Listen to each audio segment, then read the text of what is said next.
Au pré avec sa mère, le poulain de 3 jours tangue sur ses pattes. La seringue pénètre sous la peau du cou. Injection rapide et indolore. Le vétérinaire vérifie son lecteur portable. Le numéro d'identification s'inscrit à l'écran. La puce est opérationnelle. Le lecteur transmet directement les données à l'ordinateur. Date de naissance, sexe, numéro des géniteurs, vaccination, allaitement, etc. Il sera désormais simple, en consultant les bases de données, d'assurer un suivi sanitaire rigoureux, de vérifier qui est le propriétaire du poulain et, en le scannant avec un lecteur portable, de l'identifier à tout moment. L'animal est entré dans le système. Il a le droit d'exister.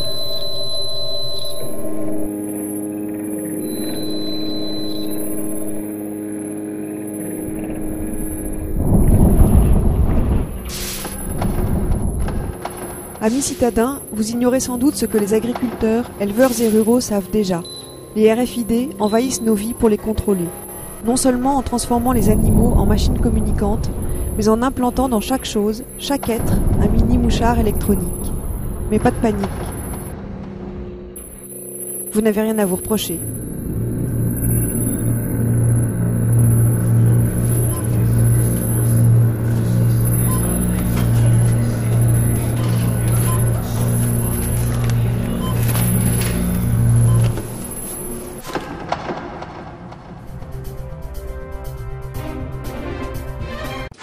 Elles facilitent les trajets en transport en commun, permettent d'éviter les attentes au péage.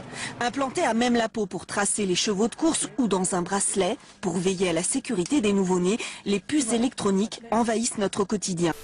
Radio Frequency Identification, donc identification par radiofréquence. Un tag RFID est constitué de 2 éléments, une puce et une antenne. Ces 2 éléments vont être connectés ensemble et c'est ce qu'on va appeler l'étiquette électronique ou le tag RFID.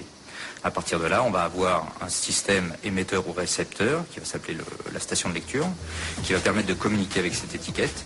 Et on aura à ce moment-là un transfert d'informations qui va se faire entre l'étiquette RFID et la station de lecture.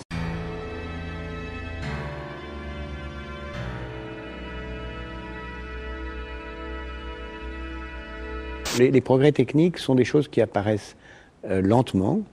En général, il faut 40 ou 50 ans depuis la première idée jusqu'à la généralisation. Et en général, il faut trouver un cas particulier de départ qui est presque toujours une opération militaire.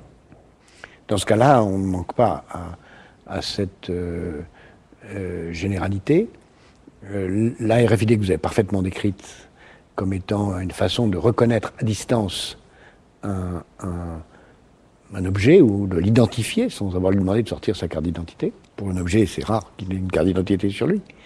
Ça a commencé, en effet, pendant la guerre de 40, aux États-Unis, pour les combats aériens au-dessus du Pacifique, où il y a eu beaucoup d'accidents où les avions américains se sont entre-détruits, et où on a mis dans tous les avions de la flotte américaine des mécanismes qui permettaient de reconnaître les avions amis. Amis-ennemis. Et donc ça permettait au radar d'un avion de chasse de ne pas tirer sur un avion ami. This paratrooper carries a radio beacon hooked onto his belt. It's the ground section of what's called the Rebecca Eureka system. His part is Eureka. This receiver transmitter has 5 separate receiver and 5 separate transmitter frequencies. Without going into technicalities, here's generally how it operates. Our planes are looking for the dropping targets for the paratroopers. They carry the Rebecca airborne interrogators, which pick up Eureka's beacon and come in on it. Eureka gives them azimuth and range indication.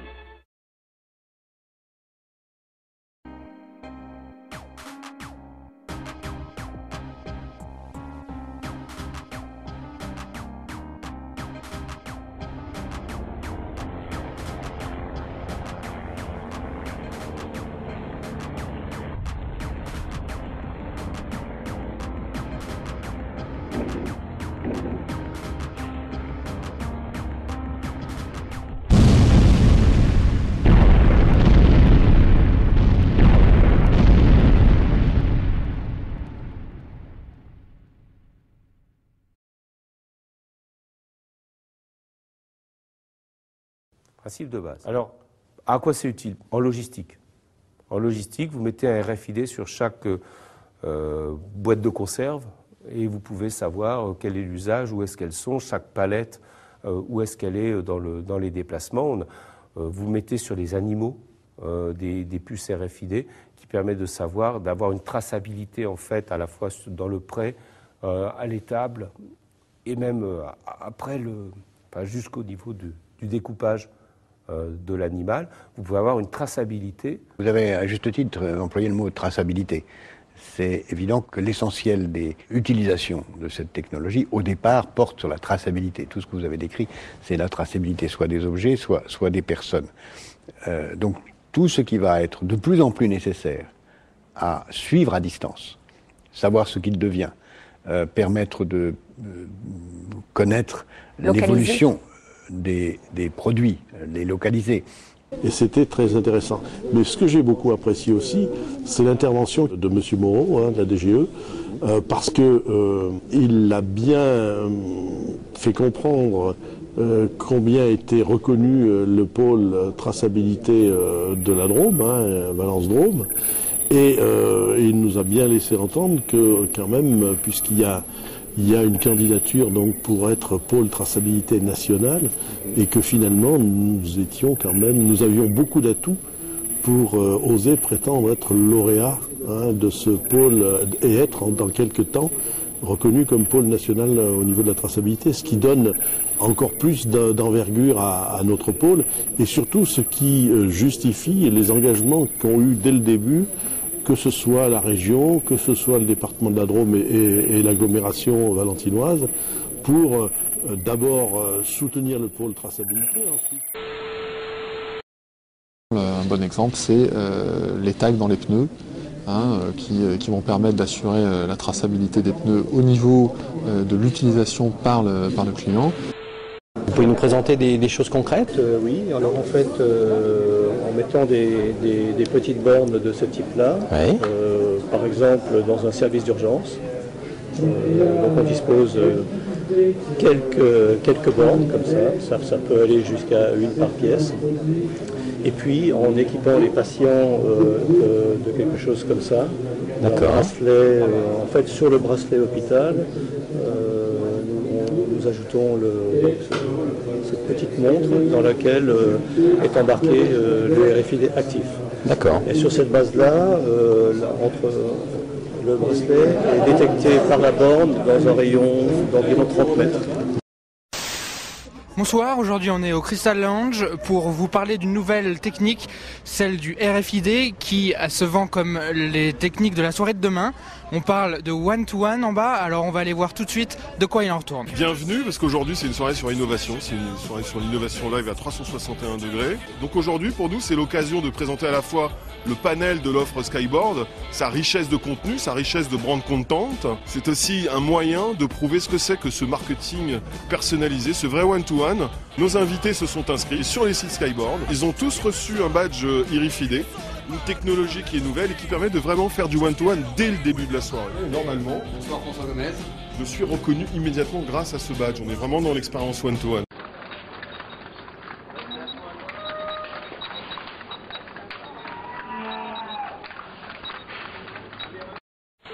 Navigo, ça a été un formidable outil pour la RATP pour améliorer son service. Et la CNIL a donné un avis assez serré de manière à ce que la RATP ne garde pas les informations sur nos déplacements pendant des jours et des jours. Mais il les garde pendant combien de temps? Alors, il les garde pendant 48 heures. Pendant 48 heures, on sait absolument partout où j'ai été.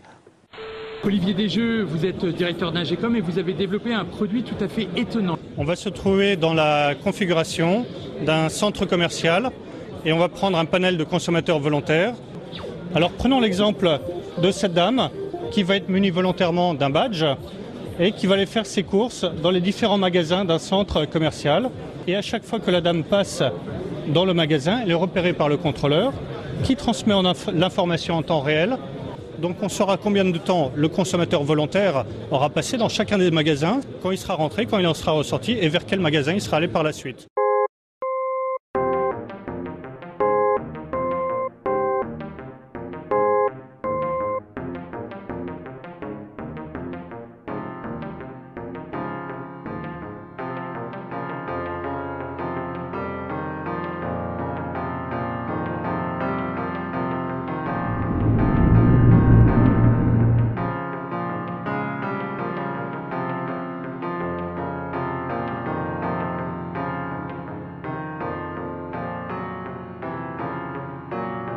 les salons le montrent bien, les technologies RFID sont OK, les systèmes informatiques sont prêts. Reste à savoir quelle sera la réaction des consommateurs face à ces puces RFID.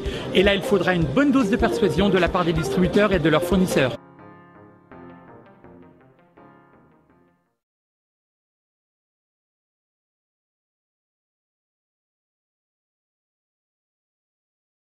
Le livre bleu, c'est une réalisation de la filière électronique. Nous nous sommes aperçus que en France, nous n'avions plus de grands programmes stratégiques. Donc nous avons voulu écrire des exemples de grands programmes stratégiques qui pourraient servir le pays et notamment les besoins des citoyens.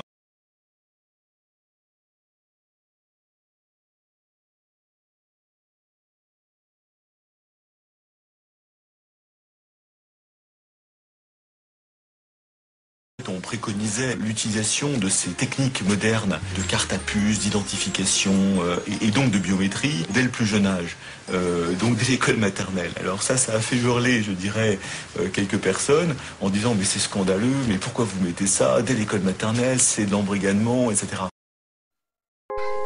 Une puce électronique et un scanner, c'est la nouvelle version du registre de présence de la responsable de cette garderie. Le matin, avec l'appareil, je scanne les enfants. L'heure d'entrée s'inscrit et le soir, l'heure de sortie s'inscrit aussi. Donc ça évite de devoir faire des papiers.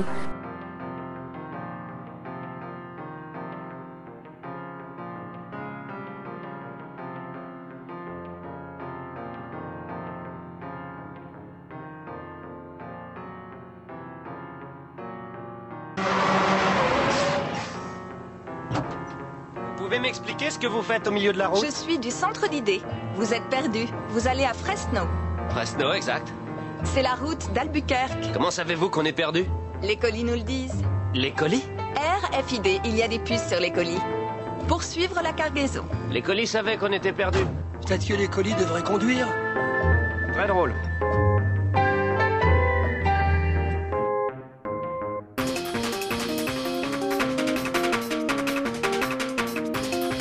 On estime que tous les jours, Walmart ou Carrefour produiraient jusqu'à 7 téraoctets de données. Donc qui sait les stocker, qui sait les exploiter, à quoi ça peut servir? On peut aussi se poser cette question-là. Est-ce que ce n'est pas des données qui vont rentrer et sortir dans le système sans avoir aucun intérêt? D'où l'enjeu technique, qui est un enjeu proprement technique. Et vous savez, quand vous mettez un challenge technique à des ingénieurs, ils vont chercher à le résoudre. Ça va leur plaire. Ça va leur plaire, c'est leur métier d'ingénieur. Donc, indépendamment des réflexions sur l'utilité ou non, la création de ce middleware qui prend les données et qui les rend exploitables par d'autres systèmes de calcul est à l'ordre du jour. C'est un vrai challenge pour tous les ingénieurs et donc ils vont s'y accrocher très fort. Je travaille sur ce sujet. Je suis un IBMer. Notre planète est un vaste ensemble de données. Des données générées par les voitures sur le périphérique, par les patients à l'hôpital, par l'électricité du réseau. Bien analyser ces données, c'est trouver des solutions pour fluidifier le trafic de plus de 400 villes, pour déceler les maladies plus tôt et alléger de 10% la facture énergétique. Sur une planète plus intelligente, toutes les données sont visibles et nous pouvons les interpréter pour mieux faire tourner le monde. Bâtissons une planète plus intelligente pour des données plus intelligentes.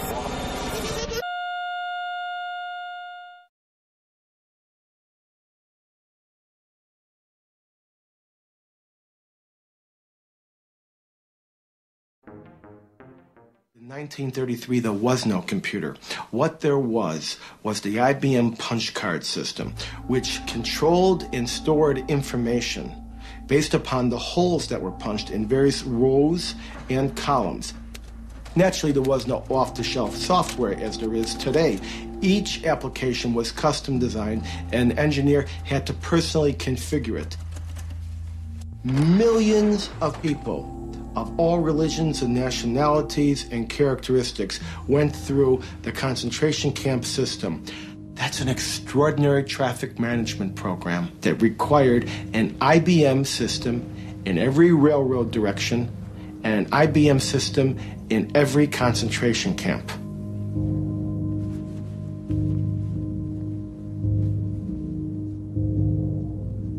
Now, this is a typical prisoner card.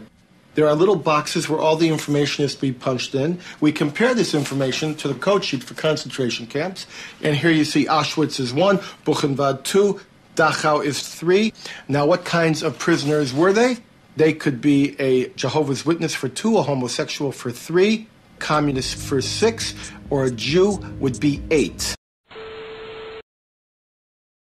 Faut-il créer le fichier Edwige, un fichier qui peut mentionner les activités, mais aussi les préférences religieuses ou sexuelles? Now, what was their status? 1 was released, 2 was transferred, 4 was executed, 5 was suicide, and 6. Code 6. Sonderbehandlung, special treatment, meant the gas chamber or sometimes a bullet. They would punch that number in, the material was tabulated, the machines were set, and of course, the punch cards, by the millions, had to be printed, and they were printed exclusively by IBM, and the profits were recovered just after the war. Bâtissons une planète plus intelligente. On est parti pour augmenter ce genre de contrôle. On le voit bien avec les passeports numériques, on le voit bien avec les cartes d'identité, on le voit bien avec les cartes santé, où il y a toujours des cartes à puce avec des informations, je dirais, biométriques. Nous ne sommes pas là pour savoir si c'est trop ou pas assez. Nous sommes avant tout des industriels et nous mettons en place les systèmes, les équipements pour servir la police, la justice et l'armée.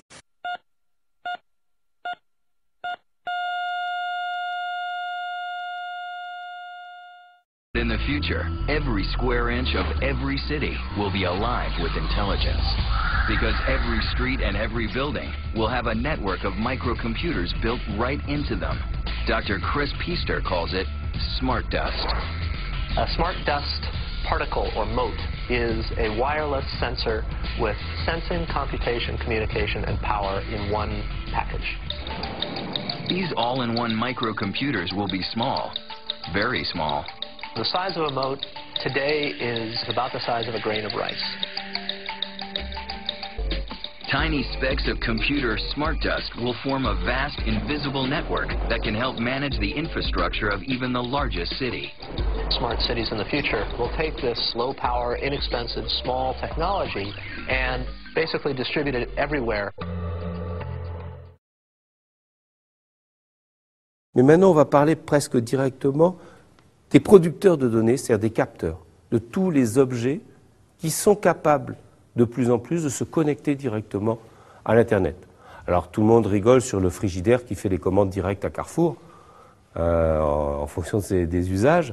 Bon, c'est une caricature, mais on s'aperçoit qu'en fait, on a de plus en plus autour de nous, et on aura de plus en plus, des outils communicants, des objets communicants, capables de se brancher sur l'Internet et d'y récupérer ou d'y donner des informations.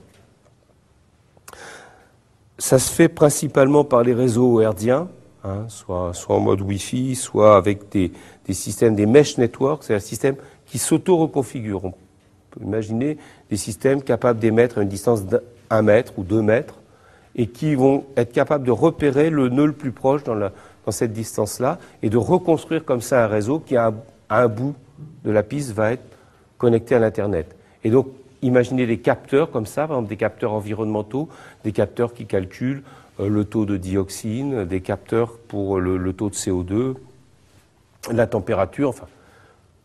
Accessoirement, c'est utilisé par les militaires, cette idée-là, pour avoir une vision du champ de bataille. Donc, derrière l'Internet des objets aussi, donc il y a des nouvelles reconfigurations de réseau, et puis il y a l'idée que chaque objet va avoir un identifiant. D'où le passage à ce qu'on appelle IPv6, donc qui va avoir des adresses Internet, des adresses IP, sur 32 bits, donc la possibilité de nommer des millions et des millions d'éléments. Donc on pourra penser que chaque objet sur la planète finira par avoir son identifiant Internet unique. Au cœur de l'Internet des objets, il y a ce qu'on appelle les RFID, Radio Frequency Identification. C'est l'idée d'une petite puce qui contient une information qui est lisible à distance, sans contact. Alors le problème, c'est que à partir du moment où ça peut être lu à distance et sans contact, celui qui a un RFID n'est pas forcément au courant que celui-ci est lu par un appareil. Minority Report, vous rentrez dans le magasin et comme il y a un RFID dans votre veste et que vous l'avez acheté dans ce magasin-là il y a 3 ans, la vendeuse vous dit « Bonjour monsieur le cronier, vous avez envie de changer de veste, je sens. » Bon.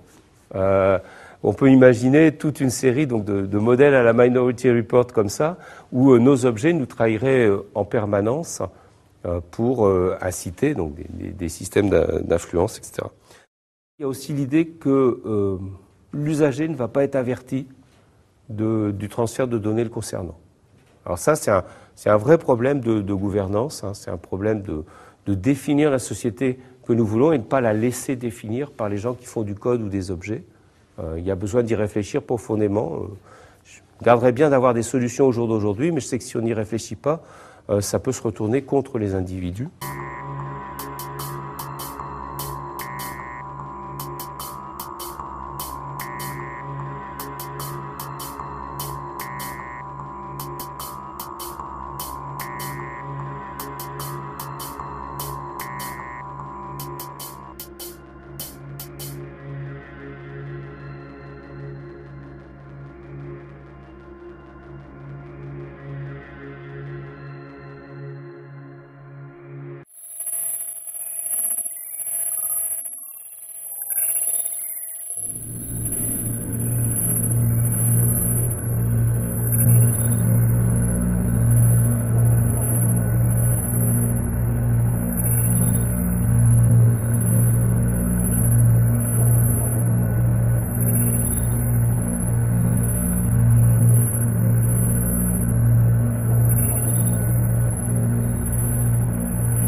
Au sens premier, depuis le XIIIe siècle, la police est le gouvernement de la cité. Gestion et discipline. Exercice du pouvoir politique, avant de désigner l'organisation rationnelle de l'ordre public. Cette organisation culmine aujourd'hui dans les ultimes technologies duales et convergentes. L'organisation technologique de l'ordre public signifie que la gestion et la discipline de la population, l'ordre public, procèdent des mêmes moyens matériels issus de l'innovation, alias recherche et développement, R&D. La technologie n'est pas le seul front de la guerre entre pouvoir et sans pouvoir, mais le front principal. C'est-à-dire que l'accélération technologique accroît toujours plus vite les forces du pouvoir face au sans-pouvoir, et que cette inégalité croissante dans le rapport des forces se reporte aussitôt sur tous les autres fronts. Nous parlons de la guerre ouverte ou larvée, comme de l'état ordinaire des rapports entre pouvoir et sans pouvoir. La guerre, par force ou par ruse, est le bâton, le gouvernail au moyen duquel le pouvoir pilote et dirige le troupeau des sans-pouvoir. La guerre, dit l'un des plus fameux stratèges, est donc un acte de violence destiné à contraindre l'adversaire à exécuter notre volonté. Ceux-là même qui n'ont pas lu Clausewitz savent aujourd'hui que la technologie est la continuation de la guerre par d'autres moyens. Tout ce qui est imaginable sera réalisé. Nous vous parlons du pancraticon, du techno-totalitarisme, de l'incarcération de l'homme-machine dans le monde machine. Nous vous parlons de la société de contrainte par possession technologique. Par possession, on entend l'état de ceux que gouverne une puissance technologique, neuroélectronique par exemple, qui les prive de la libre disposition de leurs pensées et de leurs actes, et en fait l'instrument de sa volonté. En termes de gouvernance pour le pouvoir, une population de cyborgs, d'organismes pilotés, d'hommes bioniques, bioélectroniques, d'hommes machines enfin, est insurpassable. C'est à cela que servent les RFID, quel que soit le nom qu'on leur donne. Smart tag, étiquette intelligente, puce sans contact, transpondeur, traceur, mouchard, capteur électronique, et on en trouvera bien d'autres encore pour dissimuler la même chose sous des noms nouveaux. Nous vous parlons de la cyberpolice, de la neuropolice, de la police totale, d'un dispositif permettant au pouvoir de contraindre les sans-pouvoir à exécuter ses volontés, tels des marionnettes, un robot, un individu sous hypnose. On voit que la technologie est la continuation de la police, du pouvoir politique par d'autres moyens, et que cybernétique et neurotechnologie couronnent ce rationalisme policier qui prétend faire de nous des insectes sociaux et de l'humanité une fourmilière machine. Au niveau général, surplombant, les RFID rendent possible le projet de pilotage planétaire du monde machine vendu par IBM au pouvoir. Pas un être, pas un homme, un objet, un arbre, Pas un animal sans son matricule et sa puce incorporée. Au niveau individuel, à hauteur d'homme, les RFID et leurs implants cérébraux rendent possible le projet de pilotage d'homme-machine auquel travaille, parmi bien d'autres, le laboratoire Clinatech du CEA Minatech de Grenoble. Toutes ces choses, même confusément, vous les connaissez. Et vous les connaissez pour vrai, même si vous ne voulez pas les connaître. Est-ce le souvenir, confus aussi, des défaites au goût de cendre qui détournent vos regards? Nos aïeux ont résisté des siècles et décennies à l'imposition d'un titre d'identité unique. Ce n'est qu'à l'automne 1940, sous la botte de la Révolution nationale et de l'occupation nazie, qu'ils ont dû accepter la carte d'identité obligatoire et le numéro d'inscription au répertoire. Celui-là même que vous nommez aujourd'hui votre numéro de sécurité sociale et que vous porterez quelques jours dans votre puce incorporée. Vous en savez déjà suffisamment, nous aussi. Ce ne sont pas les informations qui nous font défaut. Ce qui nous manque, c'est le courage d'admettre ce qui nous arrive et de nous y opposer radicalement, c'est-à-dire jusqu'à l'abolition de tout moyen d'identification des individus par le pouvoir. C'est au moyen de cette opposition que nous consacrerons maintenant notre discussion.